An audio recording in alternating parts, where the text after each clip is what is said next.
Today on Art Scene we'll feature Queens of Hip Hop, a nonprofit supporting young people with disabilities, VSA Access Gallery, a new art installation in the Theater District, The Blue Trees, and a 2016 Mayor's Awards for Excellence in Arts and Culture winner, Denver Public Library's After School is Cool.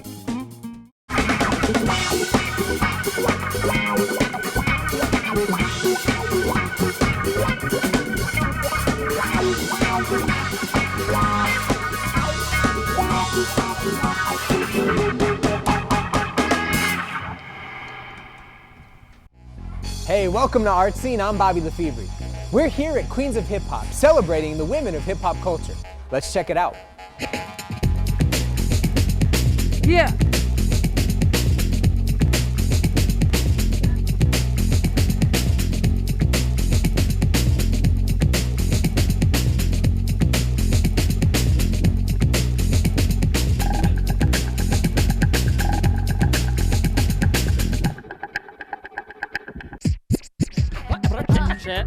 Check.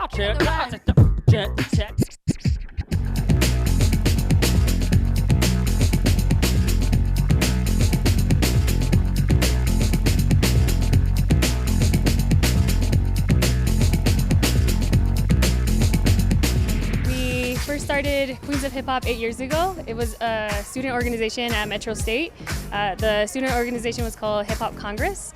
And one of our members wanted to do a fashion show, something for Women's History Month. Like, hey, let's do something cool. And then we thought, oh, why don't we do like an event that highlights women in hip hop? Female DJs, female graffiti artists, all of the elements. And then that's when we came up with Queens of Hip Hop, and we've been doing it ever since then. Y'all, give it up for the all-female showcase at Queens of Hip Hop 8th Annual Anniversary Jam!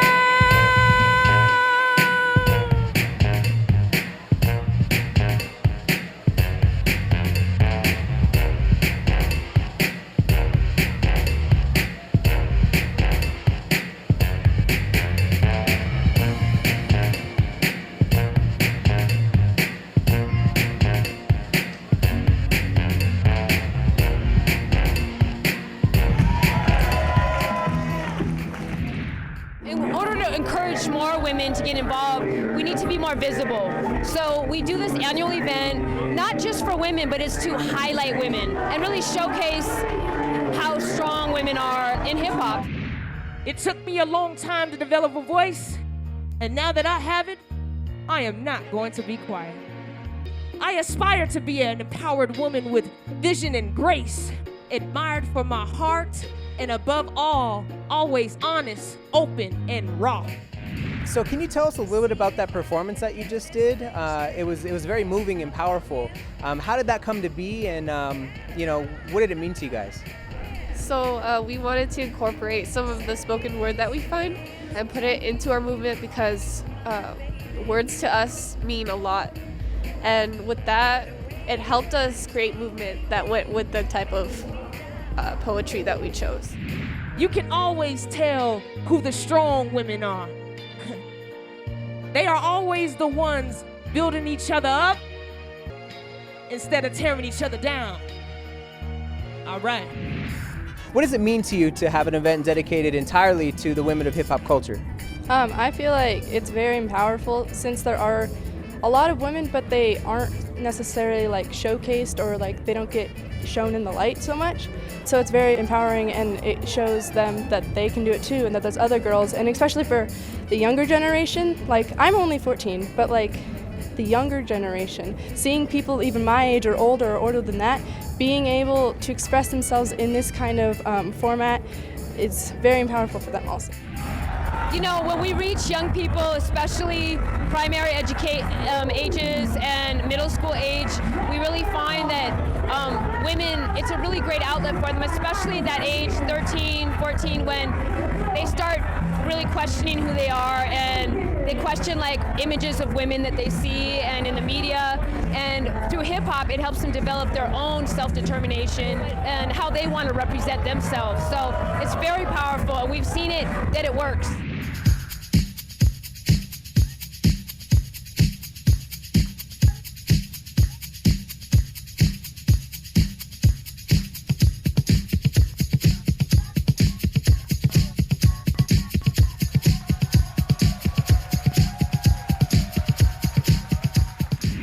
do you have any women that you look up to in hip-hop culture? B-girls, MCs, DJs, writers? I would just say every single B-girl I've ever met has inspired me, no matter what age they are, like what race or whatever. They all inspire me in different ways, and I feel like I have like somewhat of a part of all of them that helped me become who I am now.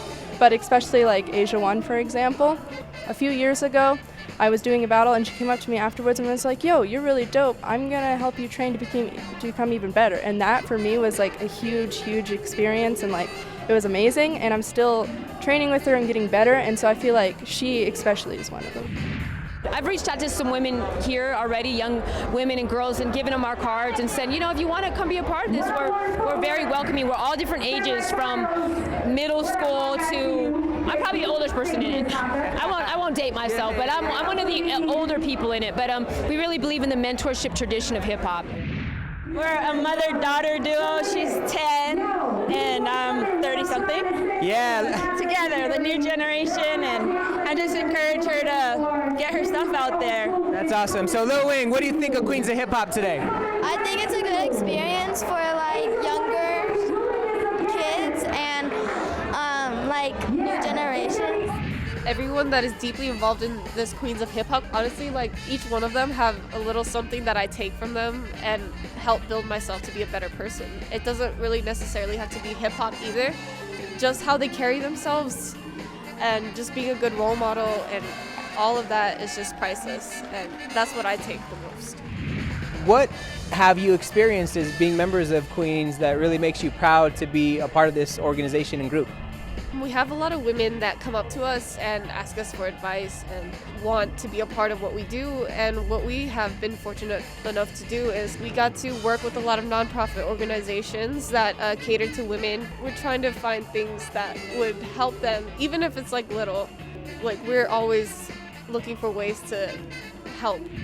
We like to support the community, so if other nonprofits reach out and want us to perform, we love doing that. We teach young people the art form of b-boying and b-girling and graffiti art and spoken word, rap, MCing, breaking. So we just want to be very vocal. We want to be very visible to let people know that women in hip-hop exist. We're here. We're all over the world. We're very community-oriented. We're all about creating something for our communities through hip-hop.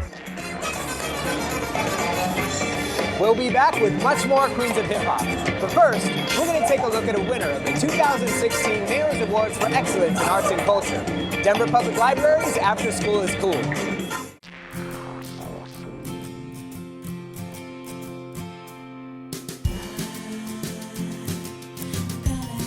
It is an after-school program located in 5 neighborhoods that some people would call them at-need neighborhoods, but I say they're at promise. It is a program for 8 to 12-year-olds. And I think all of the neighborhoods where we have After School is Cool, or we call it ASIC, there hasn't historically been a lot of after-school activities for the kids to go to. We're really giving kids in our neighborhoods an opportunity to try all of these things in the arts, and I think it gives them a really safe and secure place to come and try new things. They don't necessarily have these opportunities otherwise because of barriers. So many kids do not have a lot of opportunities after school. The places were selected according to a report that the city did a number of years ago, and the 3 factors that they were looking at were socioeconomic levels in those neighborhoods, crimes by and against children in the 3 to 6 p.m. hour. That's a really dangerous hour for young people because a lot of them are home alone after school. The other one was the opportunities that are in that neighborhood for young people. The good thing that we're starting to see is that a number of the neighborhoods we've been in, there are beginning to be more funded opportunities for kids after school. We have really expanded what we have done. We have just tons of local artists that will come in and work with our kids. We have incorporated STEM, so it has evolved so much. Arts and crafts give kids a chance to be creative when they don't get much of that anymore. The arts aren't offered in school as much as they used to be. A lot of kids struggle with the idea that there's only one right way to do something. We really encourage them to make it their own decorate it differently, do it differently. So the materials are there. We encourage them to be creative. I feel like they really believe that this library is theirs. And, from 4 o'clock on, this library absolutely changes. Really, the relationships they create also with our youth assistant, it's someone who they can look up to. I like working with kids because in the future I want to be a teacher or a probation officer. So I was like, okay, this is a good start, just to see how I interact with kids. And ever since then, I liked it. It's the kids who make it. They are getting so much out of this program. That is like the one thing that we always talk about at the end of the year, the stories that happen with our kids. Often, as they're doing their art, as they're doing whatever activity is set up, they're talking about their lives. And a lot of these kids are sharing things that they don't freely share with other people, but they feel that it's a safe, comfortable environment. And a lot of them definitely confide in the youth assistants like Jaden. I've never, been recognized like that. I mean, I've been recognized, but not to the point like where the mayor sees the good that we're doing. It was pretty exciting when I found out. We've been doing a lot of work for a long time, and we don't get recognized for it very often. The recognition comes from knowing that we've made an impact in these kids' lives, but to actually have other people notice our work is awesome. Just awesome. We'll be back with much more Queens of Hip Hop.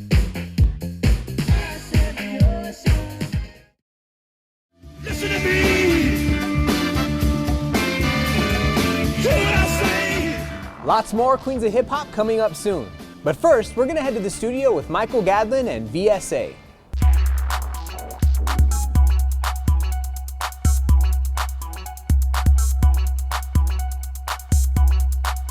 And with me now is Damon McLeese with VSA Access Gallery. Damon, thank you so much for being here. Well, thank you for having me. I appreciate it. First off, what does VSA Access Gallery do for those who don't know? What is it about? We are a visual arts organization that primarily works with young people with disabilities to increase economic opportunities through the arts. Okay. So if you think about it, a lot of young people with disabilities, particularly intellectual or developmental disabilities, don't have a lot of opportunities for economic opportunity. They're not getting jobs at McDonald's, they're not getting your traditional high school jobs. Okay. So we realized that and tried to come up with strategies and ways to have them earn money through their creative output. And it's wonderful how you go about that, teaming artists with a lot of your young people who have developmental disabilities. How did that start out? Well, really the idea was we have a lot of young people that come to us that are very creative, they're very talented, but they're not really succeeding in the traditional mainstream school. So a lot of our kids are in transition programs, or they're working through, they'll go to a traditional school part of the day, and then they'll come to the gallery or go into the community for the rest of the day. And we were working with them, and I realized that a lot of these students come to us and they didn't know how to work in a team. Okay. And I thought, well, if we're starting to prepare them to have job skills and be ready to work in the community, and they don't know how to work with each other, that might be a problem. So we thought, let's start doing some collaborative art. Let's start working them together, with the first benefit of having them learn how to work in a team. And the second benefit is whenever you work with somebody, you learn something. There was a project I saw of the blind photographers who shot at the Colorado Ballet. That was amazing. Yeah. How did that go? Please tell the viewers, what was the process? What did they do to go in there and shoot? Because I saw the results and I was blown away. The kernel of the idea came several years ago when somebody was asking a friend of mine who happened to be blind, why would they be interested in photography? And my thought was, well, why wouldn't they? Why wouldn't they be? Why would you assume just because somebody couldn't see something that they wouldn't be interested in a certain art form? Yeah, and even use the tool, because you can still exactly. click. It's a tool. Exactly. And it's some of the perspectives that we got from our students were really amazing. We had the great opportunity of the Colorado Ballet happening to move in 2 blocks away from us. Right. So I just called Ann O'Connor over, the education director. I said, hey, would you be okay if we brought in some blind students to take photographs of the studio, the wardrobe room, all of the things that you can touch and feel. And of course she's like, yeah, let's do that, let's do that. So we had 5 students. We had 2 students that were completely blind, 2 students that were very low vision, and one that was for the borderline. Yeah. We taught them how to use the camera, how to set the camera. We hired 2 professional artists, Rachel Gomez and Chris James, just to work on how do you hold the camera? Help with Where some do of you the put it? direction. Yeah, exactly. And one of the photographs is of a young dancer. We went into the studio with studio classes, and it was lovely. There was a young lady on the bar doing a sort of backbend, looking over at the students that were obviously blind, taking photographs of it. And it's just a fabulous, fabulous piece. Really, it was one of my favorite shows that we've ever done, but it was one of mine too. Those compositions, that viewpoint was so unique. I think that's why it blew me away. Absolutely. And I love what you guys do in that. Now, you did another project fairly recently with your organization, and you bring a new artist, and he's kind of a street artist. Give me the name of the artist, and he's working with AJ, who I know. Yeah. One of your young men. Well, we are not typically known as a graffiti thing, but we've done graffiti projects over the years. And or murals too, maybe. We do a lot of murals. Yeah. We've done a lot of murals, and we hired Josiah Lopez, and he's just a fabulous artist. Yeah. He's kind of I love his work. Yeah. Oh yeah, he's a fabulous artist. Yeah, he does a lot of Star Wars stuff, and really very, very centered in the graffiti community. Yeah, it's very graphic. Very graphic. And it's almost like screen printed material. I mean, that's how clean it is. Well, he does a lot of stencil work. He does a lot of stencil work. And one day he was in the gallery, and we had AJ. AJ's a young man with autism that we've known forever. Yeah. And AJ has this unique ability to draw people that happen to have light bulb heads. Okay. And if you've ever seen his work, you're like, oh, that's definitely an AJ piece. Sure. We were always having him work on these small little pieces. Right. And one day we were preparing for a show that was off-site, where we were working with bigger panels, having non-traditional groups work with graffiti artists, yada, yada, yada. Right. And I happened to have Josiah and AJ in at the same time. I'm like, well, AJ, let's see what you can do with a bigger canvas. Right. So we started doing his work on this bigger canvas, and it was really kind of nice. Yeah.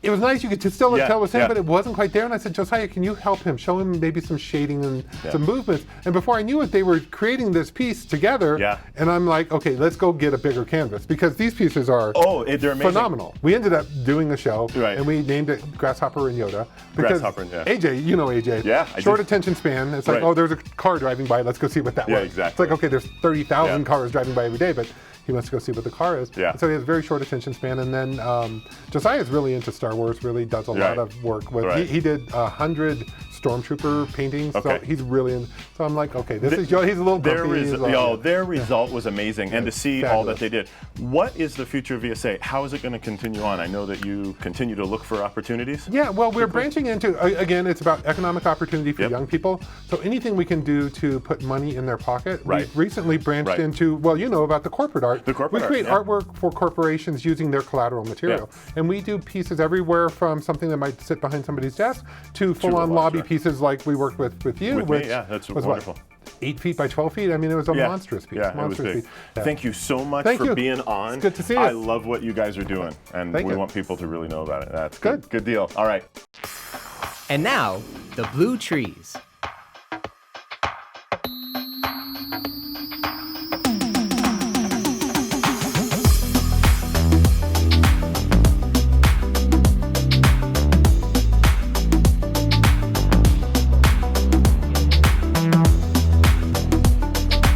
We are raising awareness for reforestation. 40% of our oxygen comes from trees, the rest comes from the oceans. Once they go, then we will be in serious trouble. We're working on an art installation called The Blue Trees, which is really trying to highlight the issues of global deforestation and the importance of trees using, I guess, an artistic expression. We're in the heart of the Denver Theater District, and our mission is to activate the streets with art and culture and activity. So we are working with Konstantin Dimopoulos on his Blue Trees project, and basically he's going to color 150 trees in the district to draw attention to global deforestation and how important trees are to the urban environment. It's a partnership between the Denver Theater District, Denver Arts and Venues, Downtown Denver Partnership, and several other entities around the city to enliven public spaces downtown, especially here in the Theater District, and bring some awareness to some environmental issues. We see the idea of deforestation, I see it as a cancer that is destroying a huge amount of forests, both in the Amazon, Southeast Asia, and globally.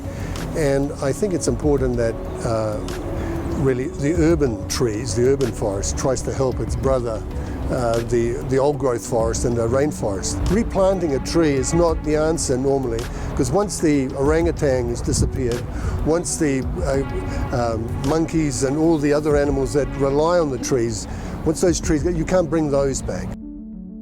Heard about this in a magazine and walked around trying to look for the trees. Just wanted to see the trees. I'm glad to be a part of this and get to paint and be outside. It really makes the trees stand out, and then you think deeper about the message of deforestation and how trees are actually a big part of our lives.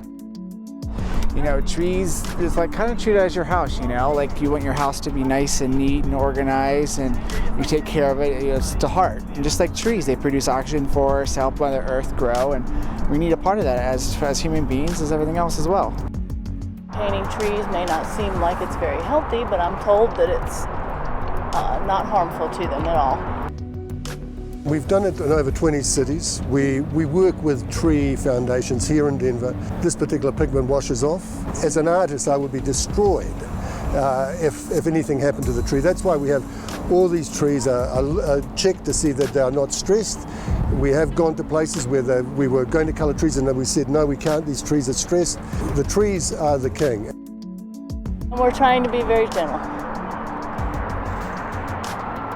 Beautiful day for it. And the trees look awesome. They're incredible. It's like being a kid again, but with purpose.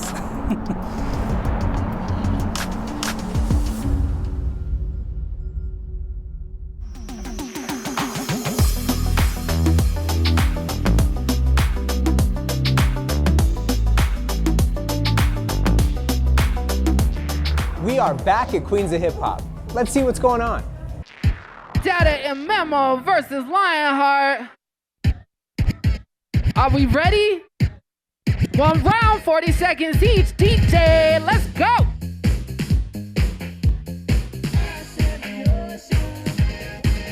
Lady of Lionheart, round 1. Another element of breaking, besides the performances, is battling. And 10, 9, 8, 7, 6, 5, 4, 3, 2, 1. In the hip hop community, especially in the breaking aspect of it, it's very important to be original, and it's very important to express who you are and come up with new things. And I think even as a female, as a B-girl, it's very important to also make your mark in the community by being original as well. And but the cool thing about breaking is that you can add anything, salsa, you can add capoeira, anything to it, and it's totally fine.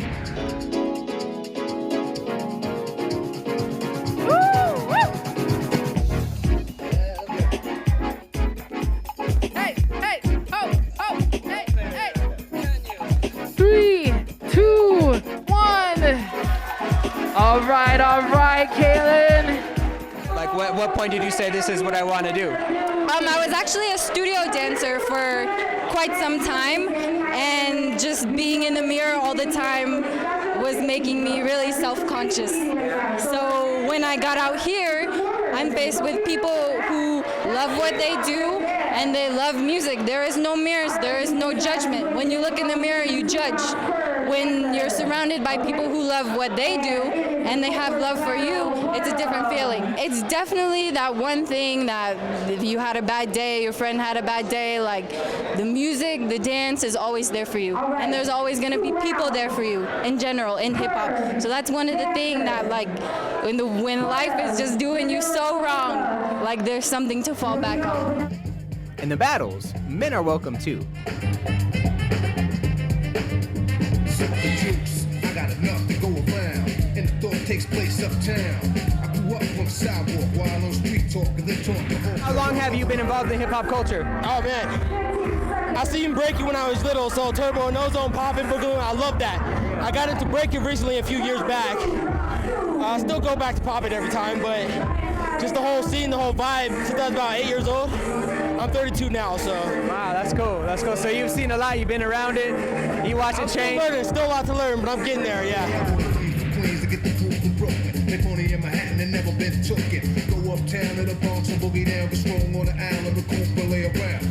A battle originally was to help stop gang violence in New York and stuff, and they would, instead of killing each other and stuff, they would dance it out, and that's a lot of how problems were solved. Nowadays, it's not so much about that too much, at least here, but it's a very cool experience, especially being able to like work out some emotions, not necessarily that you have towards the other person, but just that you have, and it's a great way to let that out without it spiraling into a whole nother direction. It can make you feel a little sad if you don't win, but that's just part of it. Okay, it's Bout It and Cam versus Bing and Bong. All right, DJ, let's go. And I've been witness to this history ever since the 10th grade. We went from rock and brace to 10th phase. I twist my head to the side just for style. Manny, round one. Oh yeah. So preparation, when you battle, are you going in with some routine stuff that you've rehearsed and that you're practicing? Is it freestyle? Is it a combination of both? Talk to the people that may not know about what it is to battle, how you prepare, and how much time do you train for a battle? So basically, since there are so many jams and battles being thrown nowadays, you just kind of gotta train whenever you can and just go if you feel interested in that event and just do it. With the routines, depending on who you are, if it's allowed in that battle, then you can have a mixture of both. There are showcase battles, but they're not so much battles, they're just mainly like showcases, but you still get judged on them. So it's just kind of depending on where you are. It's a very unique event. We don't have an event like this in Denver where it's just about women and having women running the show. So I think people really look forward to say, hey, maybe I can be highlighted in this event. So we have women that come and say, hey, can I be an MC at your event, or can I come and get up on a wall? So it's a really cool event where women can come and come from the shadows and be like, hey, I'm here, can I be a part of this? And it's very open to people to come and do that.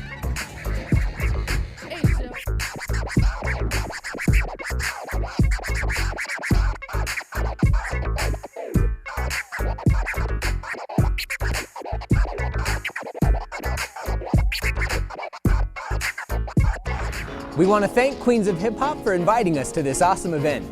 Please join us next time as we discover more of Denver's art scene.